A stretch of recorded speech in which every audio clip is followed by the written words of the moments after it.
معرفت کی اس منزل پر ہے یا میں معرفت کی اس دنیا میں اس کائنات میں ہوں کہ میں دیکھ رہا ہوں کہ مشیت مولا کیا ہے. مولا نے ایک جملہ اور استعمال کیا تھا، تخوفون قوما یلعبون بالموت فی تفلیتہم فکیف الحال فی رجولیت. ہندو اور کافروں تم ہمیں موت سے ڈراتے ہو کہ ہم کے مادر میں موت سے کھیلتے ہوئے ہیں. تو یہ جناب عباس نے دنیا بشریت کے سامنے اس بات کو رکھا کہ یہ طاغی طغات بغات قاتلین مجرمین یہ ہمیں موت سے ڈراتے ہیں. ہم ڈرنے والے موت سے نہیں، ہمیں تو دعاؤں میں مگر ہم اطاعت مولا اور مشیت مولا کے مطابق. اب یہاں مشیت مولا مشیت خدا ہے، مشیت مولا جنگ نہیں ہے تو عباس دلاور جنگ نہیں کریں گے. اور مشیت مولا مشیت خدا یعنی خدا کی مشیت یہاں پر یہ ہے کہ جنگ نہ کی جائے، لہذا مولا اطاعت کی منزل. جی سبحان اللہ سبحان اللہ. کالر بھی ہمارے ساتھ. السلام علیکم ورحمۃ اللہ. السلام علیکم. وعلیکم السلام ورحمۃ اللہ. ہم قرض سے بول رہے تھے. جی جس کا تو فرمائیے میرے بھائی. بسم اللہ جی. جناب گزارش ہے کہ ہمارے اہلایان کے حق میں آج ابوالفضل عباس کا مجلس ہے، اس لیے مولوی صاحب سے گزارش ہے کہ ہمارے بچوں کے حق میں دعا کر لیں. جزاک اللہ جی، بہت شکریہ. پروردگار سلامت رکھے، کوئی غم نہ دے سوائے کریم حسین کے. جزاک اللہ. قبلہ مرزا عسکری صاحب صرف 2 منٹ کی طرف آپ کی طرف آؤں گا، اس کے بعد تیزی کے ساتھ قبلہ سے مسائل بھی سننے ہیں. تو میں چاہوں گا کہ تھوڑا سا دامن وقت میں گنجائش بھی رہے تاکہ مسائل اچھی طرح سے ہو جائیں. مولا عباس علیہ السلام کی سب سے نمایاں خصوصیت عسکری صاحب کیا تھی؟ اگر 2 منٹ میں اس کا جواب دے دیں. جی کیا آپ وائس تھوڑی بریک ہوئی، معاف کیجیے گا، آپ جی ریپیٹ کریں. مولا ابوالفضل عباس السلام کی سب سے زیادہ نمایاں خصوصیت کیا تھی؟ اس کا اگر آپ 2 منٹ میں جواب دے دیں تو پھر میں مسائل کی طرف بڑھ جاؤں. ایک مختصر سی کال لے لوں 30 سیکنڈ کی. السلام علیکم ورحمۃ اللہ. میں نے ایک چھوٹا سا سوال بسم اللہ بسم اللہ. کیا گیا ہے. جی جلدی سے. میں آپ بول رہے ہیں. جی جی فرمائیے فرمائیے فرمائیے دوبارہ کہہ میں دیجیے. نے کہا تھا کہ یہ جو شیر صاحب کی زمن کا ڈر دور کے جزیر کا ڈر بن گیا اس میں، اس ڈر کو 1400 سال ہو گئے ہیں سے لے کے آج تک یہ ڈر جو ابھی تک چلا آ رہا ہے. ہم نے کون سا کردار ادا کرنا ہوگا؟ ٹھیک ہے، میرے خیال میں اس کو شاہ صاحب کل کے لیے رکھ لیتے ہیں. اب مسائل بالکل ٹھیک ہے، اب مسائل کا وقت ہے، انشاءاللہ اس کو کل شامل کر لیں گے. کل آپ تھوڑا سا ہنٹ دے دیجیے گا تو انشاءاللہ اس پر تفصیل سے بات کر لیں گے. یہ تفصیل طلب ہے، اس پر میں اگر جلدی سے 1 منٹ میں جواب لوں گا تو جو ہے بات واضح نہیں ہوگی. قبلہ سب سے اہم خصوصیت مولا ابوالفضل عباس السلام کی، پھر میں تیزی کے ساتھ مسائل کی جانب جاؤں. جناب ابوالفضل عباس علیہ السلام کی سب سے نمایاں خصوصیت جو آپ دیکھیں کربلا میں، ایک ایھا العبد الصالح المطیع للہ ولرسولہ. چھٹے امام نے جو ہے وہ آپ کی جب تعریفیں کی، زیارت نامے میں آپ کے بہت سارے فضائل تھے، آپ کے القاب بے شمار تھے، لیکن زیارت نامے میں اس لفظ کا استعمال کیا کہ ایھا العبد الصالح، آپ عبد صالح تھے. کیا خصوصیت تھی آپ کی؟ المطیع للہ، اللہ کے تابعدار و فرمانبردار، ولرسولہ، اور اس کے رسول کے فرمانبردار، اور امام وقت پر اپنے آپ کو فدا کرنے والے. سبحان اللہ. جناب تیزی کے ساتھ یعنی اب آپ دیکھیں جی اس طرح خود کو فدا کیا کہ اپنی شخصیت کو یعنی بالکل، یعنی جناب عباس نے کہیں بھی خود کو نہیں نظر رکھا. ہر جگہ آپ کی بات تھی کہ ہمارے آقا امام حسین علیہ السلام کی شخصیت اور ان کے اہداف اور ان کے اغراض و مقاصد. بالکل ٹھیک ہے قبلہ، یہ نمایاں ہو گئی بات انشاءاللہ. اور اس کو جو ہے وہ آنے والے، چونکہ کل کا بھی دن ہے ہمارے پاس، اس پہ اور تھوڑی سی گفتگو کریں گے. قبلہ بالکل ہمارے پاس 6-7 منٹ ہے. مصائب مولا غازی ابوالفضل عباس علیہ السلام. کل پہ عباس صاحب بسم اللہ. عظم اللہ لکم الاجر جمیعا انشاءاللہ. انا للہ و انا الیہ راجعون. حضرت عباس دلاور علیہ السلام کے حوالے سے چند فقرے اور ایک روایت یہ پیش کی جاتی ہے کہ حینما ذهب العباس علیہ السلام الى شط الفرات و الى شط الفرات، جب مولا عباس فرات کے قریب پہنچے ہیں تو اس وقت چلو میں پانی لیا، اور اس کے بعد پانی لینے کے بعد امام حسین کی پیاس یاد آ گئی، اور امام حسین کی پیاس جیسے یاد آ گئی، امام حسین کی پیاس فوراً یاد آنے کے بعد مولا عباس نے پانی کو فرات پر پھینک. یہ عام طور پہ روایت اس طرح سے پڑھی جاتی ہے، حالانکہ اس کا جو متن عربی میں اگر آپ دیکھیں، ذکر عطش الحسین علیہ الصلوۃ والسلام ورم الماء بیدہ، مولا عباس نے لفظ ذکرہ پہ غور کیجیے گا، عربی لفظ ہے، ماضی کا صیغہ ہے ذکرہ۔ اب یہاں پر جو ترجمہ ہو جاتا ہے کہ پانی ہاتھ میں لینے کے بعد پیاس کو یاد کیا، یا پیاس یاد آ گئی۔ پیاس اگر یاد آ گئی تو بھولے کب تھے؟ امام حسین کی پیاس کو حضرت عباس بھولے کب تھے کہ فرات پر امام حسین کی پیاس آ گئی؟ کب بھولے تھے؟ ضرورت اس بات کی ہے کہ اس کا صحیح ترجمہ ہے ذکر عطش الحسین علیہ الصلوۃ والسلام۔ ذکر ماضی کا صیغہ ہے، امام حسین علیہ الصلوۃ والسلام کے لیے مشہور جملہ ہے امام صادق علیہ الصلوۃ والسلام کا، بلکہ بہت ساری روایتیں ہیں کہ اے شیعوں جب ٹھنڈا پانی پینا تو میری پیاس کو یاد کر لینا، ایک جملہ۔ دوسرا جملہ صلی اللہ علیہ یا ابا عبداللہ، پانی پئیں تو مولا حضرت امام حسین پر صلوات پڑھ کر پانی پیا کریں۔ اب چونکہ جناب عباس اس دنیا سے جا رہے ہیں، آخری وقت ہے، تو اس وقت پانی کو ہاتھ میں اٹھایا، وذکر عطش الحسین، اور حسین مظلوم علیہ الصلوۃ والسلام کی پیاس کو یاد کیا، یاد کیا یعنی عبادت کیا ہے، عبادت کیا، پانی کو ہاتھ میں لے کر مظلوم کربلا کو یاد کیا۔ جیسے یہ فقرہ ہے کہ پانی جب ہاتھ میں لیجئے تو مولا حسین کو یاد کیجئے، اور شاید یہ سنت جناب عباس ہے کہ دنیا کے تمام افراد جب بھی پانی ہاتھ میں لو تو مظلوم کربلا کی پیاس کو یاد کرو، اس لیے کہ مولا حسین نے یہ جملہ کہا تھا شیعت مہما شربتم ما عذب فاذکرون، اے میرے شیعوں جب بھی تم ٹھنڈا پانی پینا مجھے بھول نہ جانا، میری پیاس بھول نہ جانا، جزاکم اللہ خیر الجزا۔ ایک مرتبہ غازی عباس مولا حسین کی خدمت میں سر جھکا کر آقا مجھے مرنے کی اجازت دے دیجئے۔ آہستہ سے مولا حسین نے کہا کہ غازی عباس تم تو میرے لشکر کے علمبردار ہو۔ مولا عباس نے سر جھکا کے رو کر آہستہ سے کہا آقا وہ فوج کہاں ہے جس کا میں علمبردار؟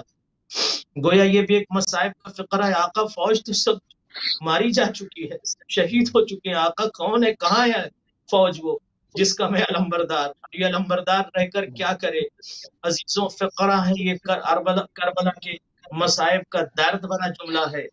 جناب عباس علیہ السلام نے ایک فقرہ کہا آقا مجھ سے بچوں کی پیاس یا علتش کی صدائیں سنی نہیں جا رہی ہے۔ مصائب کی کتب میں دیکھیے گا وہاں پر خیام حسینی میں ایک خیمہ ایسا مخصوص تھا جس میں مشق رکھے ہوئے تھے۔ جناب عباس علمدار نے جب ان کو اجازت ملی تو خیمے کے قریب گئے جہاں پر سارے مشق رکھے ہوئے تھے۔